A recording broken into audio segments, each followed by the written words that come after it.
Horror isn't necessarily a genre filled with the most sympathetic villains, especially the slasher subgenre. While a lot of the killers of these things have a touch of tragedy to their backstory, whether drowned in the lake as a kid, burned by some campers, or some severe mommy issues, the heinous level of violence and cold demeanour with which these not-so-gentle men and women whip out a massacre 3 kind of overrides any level of sympathy you might have had for them due to their previous plights. But every now and then, you come across a figure so broken, so tragic, so utterly sad, that even as they lose their mind and take an axe to their surroundings, while you might not exactly be cheering them on, you can't help but feel sorry for them. And for my money, no film in this genre better evokes the sympathetic villain than Ti West's prequel movie, Pearl.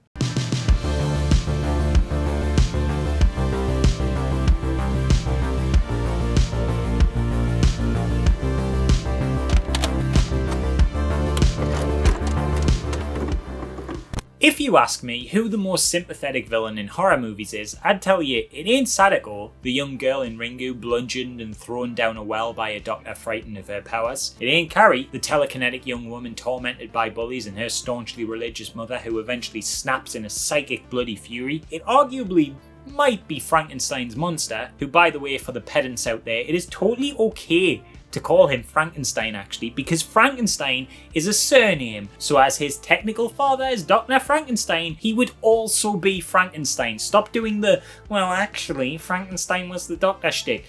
But I digress. I'd argue he's not a villain, so it doesn't count. No, viewers, the most sympathetic horror villain for me is a young girl with big dreams that just never panned out. A wannabe star in the making farm girl known as Pearl. Audiences were first introduced to the character of Pearl in Ti West's 70s slasher homage movie X, a great, tight little throwback movie made on only $1 million, following the exploits of a group of amateur adult filmmakers renting a guest house on a farm from an elderly couple, only to have unexpected violent run-ins with the duo. Acts that are seemingly driven by the aggressively horny to the point of disturbed nature of the wife. Portrayed by Mia Goth, aged up with prosthetics doing double duty as both the movie's final girl and its antagonist, Pearl, despite some truly unpleasant actions, even in this movie had a hint of tragedy about her. Her unmet desires being portrayed with a kind of desperate sadness and yearning for a youth long since abandoned by time. But it wasn't until the prequel dropped that we really got a sense of what made this character tick. Though never originally planned as a trilogy, Ti West and Mia Goth had such a fun time working on the first production and developing the character's backstory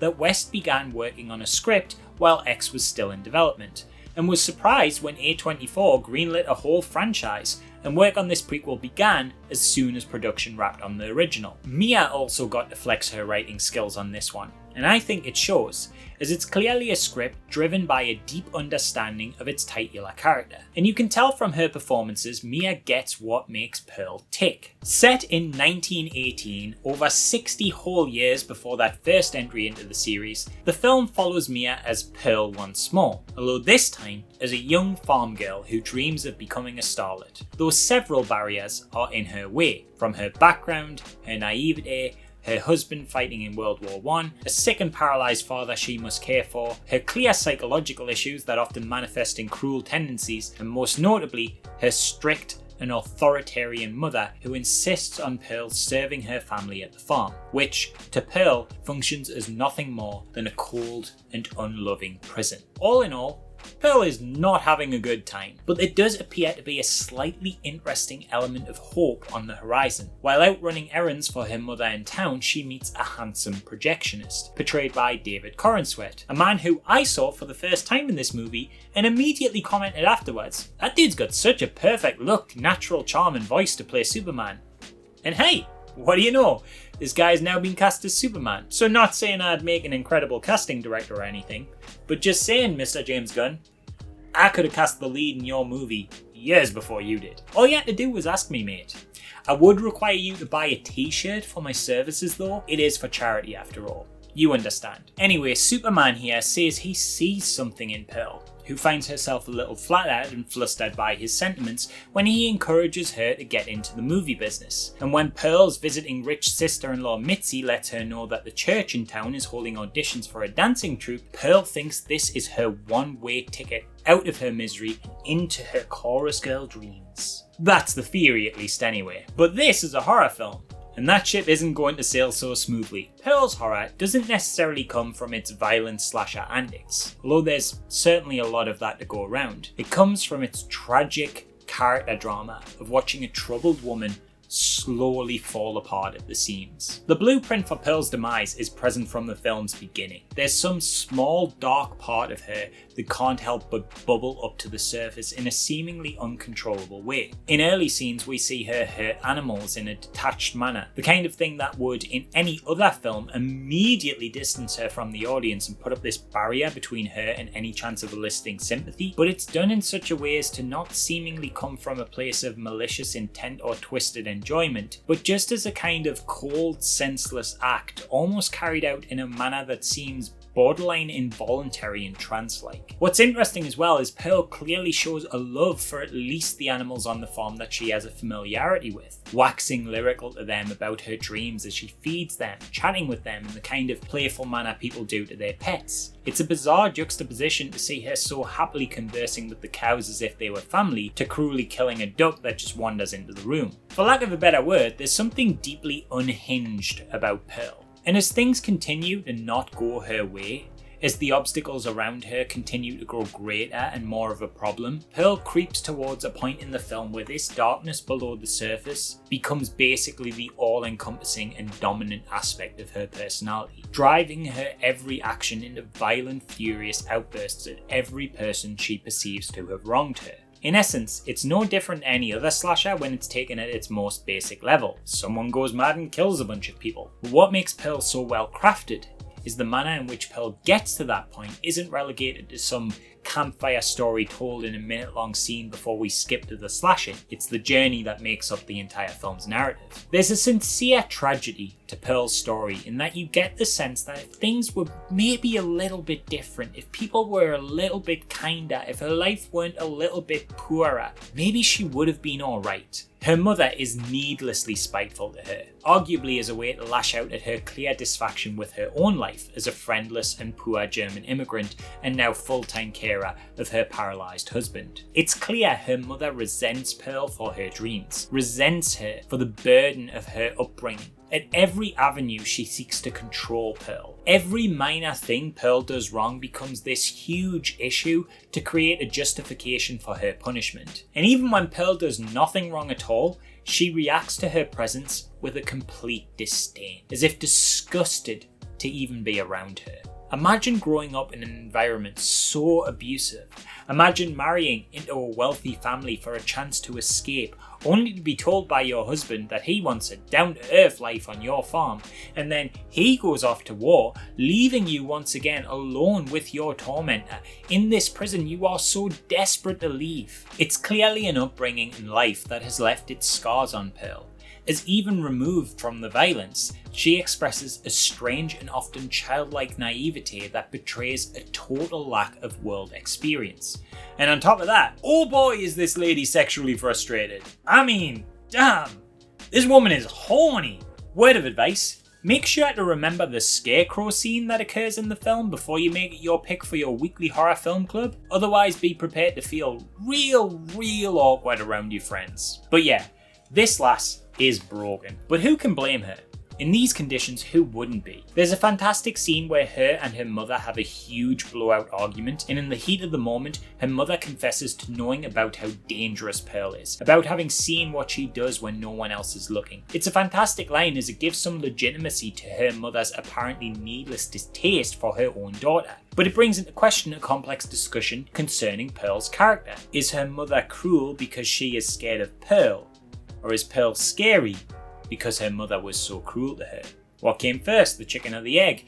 It's a real nature versus nurture narrative. Is Pearl a monster because that's in her nature, or has someone made her that way? Pearl can be sweet, and at times just feel like a normal, albeit slightly sheltered young woman in love with the movies and music. She's kind to her cows, kind to the alligator near the property, kind to her sister-in-law. Maybe, if she wasn't restricted from seeing anyone else, she'd be kind to others too. And perhaps, if she wasn't dealt such a bad hand in life, that's all she would be. Mitzi almost functions as a what-if mirror image of Pearl. She too has big dreams of being a star and a sweet demeanour, but with none of the dark baggage Pearl seems to have. The difference being that she's richer, and seemingly doesn't have a mother who physically despises her. When the two have a friendly conversation and Mitzi speaks positively about Pearl, you can see that it genuinely means a lot to Pearl. No doubt because she isn't used to any kind of love or affection thrown her way. It's interesting too that despite both girls having similar hopes,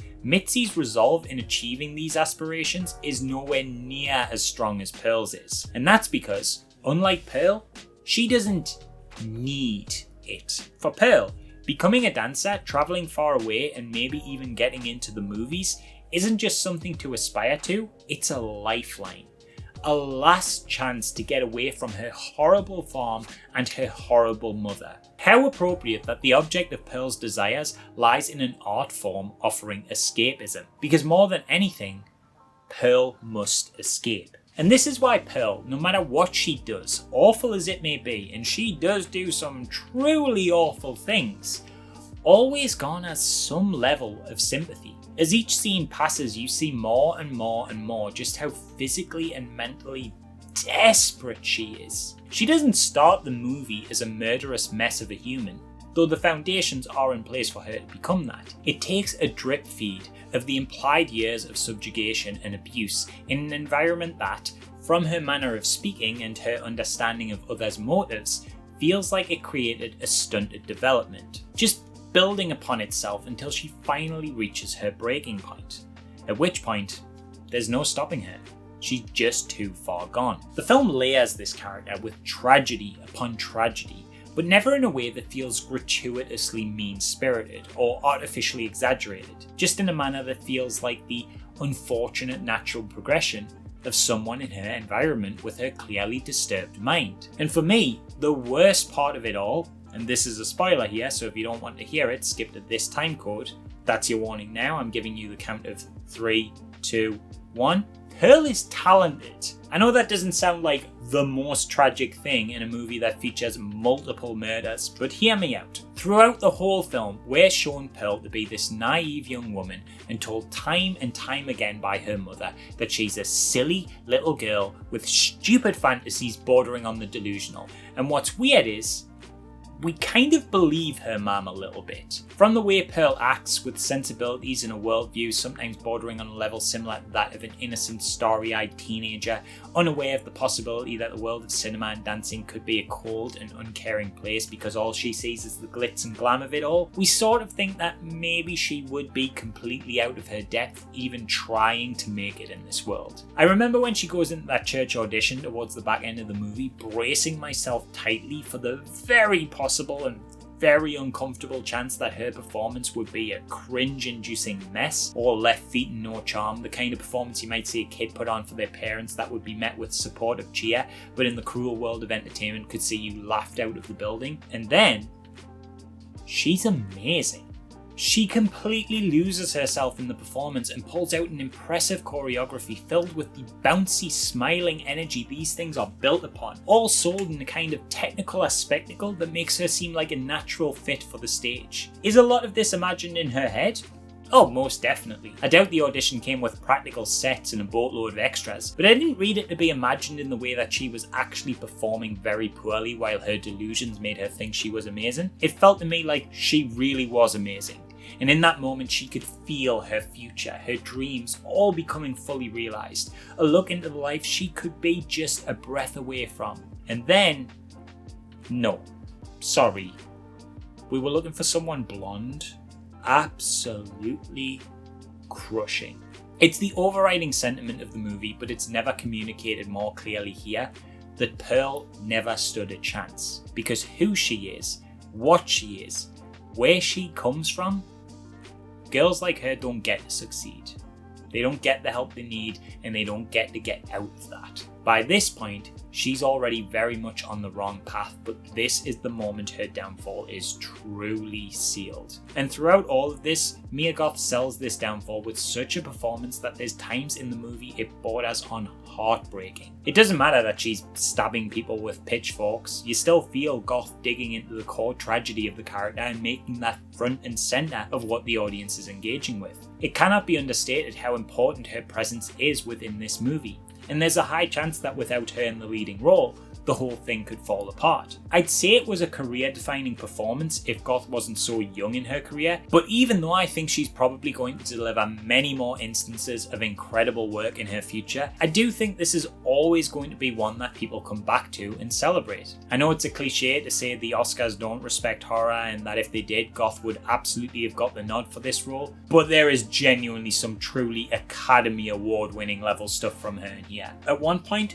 she gives an uninterrupted, near 6-minute monologue that is shot entirely in one static close-up, and it is probably the most compelling part of the whole movie. She also delivers a wonderful physical performance in her dance numbers throughout the film, and the final shot, thanks to her, is one of the most uncomfortable and effective closing images in the genre. I'm not going to spoil it here, but those of you that have seen it, you know exactly what I mean.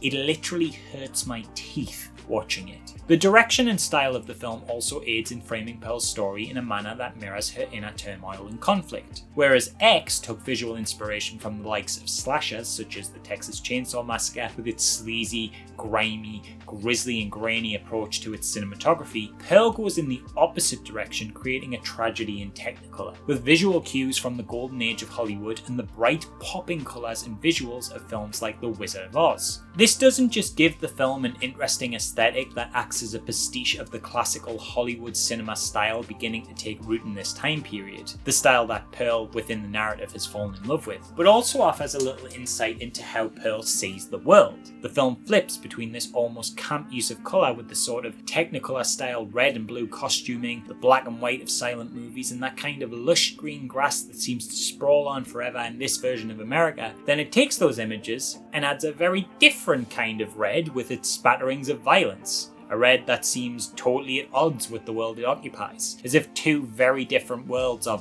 vying for control of the film, creating something akin to the artifice of Disneyland dipped in the reality of a nightmare. This, of course, mirrors Pearl herself, as she navigates the fantasy world of the dreams she is chasing with the harsh reality of her life on the farm. It's the perfect framing style for this particular story, and one that, by the final shot, comes together in a truly uncomfortable subversion of the cheery facade of those movies, using everything from their fonts, their sounds, their performances and their imagery in a manner that suddenly feels very different when confronted with the falseness of it all. A horror film, a slasher film, but also a complex character study and a deeply tragic one at that. Pearl, much like the titular character herself, is something really interesting, sad, and special. And that's another Wholesome Halloween episode in the bag. Thanks again for watching, everybody, and I hope you'll continue with me tomorrow in this celebration of horror. But before you all go, I'd just like to remind you all that this month's videos are being made in support of Trans Lifeline, and all of the Patreon money and ad revenue for this month, as well as donations at any of the buttons on this page, and of course profit from the t-shirt sales, which will only be selling this October, will all be going directly to them for the entirety of the month. So please, if you have the capacity, help out however you can. Also, outside of this month's charity efforts, I just want to remind people that I am accredited advisor on the new In Search of Darkness mega documentary, which will explore the all too often overlooked 90s horror scene starting with the years 1990 to 1994. And as creative advisor, I am able to offer you lovelies a 10% discount if you want to pick up the movie. Once again though, just to be abundantly clear, this is unrelated to the charity efforts. I know I've already explained this, but just to reiterate, the campaign just happens to be running at the same time as Wholesome Halloween, so now's the only time I can offer this. It will be absolutely killer though, the In Search of Darkness docs always are. You can check out the first 3 now on Shudder if you haven't already. They're fantastic, and I was a big fan of them long before I got involved with them, so this is genuinely kind of a dream come true to me. Links to all of that, as well as the discount code, in the description below. On top of that, I may also still be in the running to be this year's Face of Horror at the time of this video's release, so be sure to vote for me using your free daily votes if you don't mind. And if you buy more votes, your money will help the B+ Foundation, which is a charity that helps fight childhood cancer. And finally, as a last point, you know the drill. Remember to subscribe to my OnlyDance by hitting the red button below. Give me a like if you enjoyed the vid, comment with your thoughts, and hit that bell so you don't miss any uploads. Patreon is in the description if you want it, and I will see you all again tomorrow.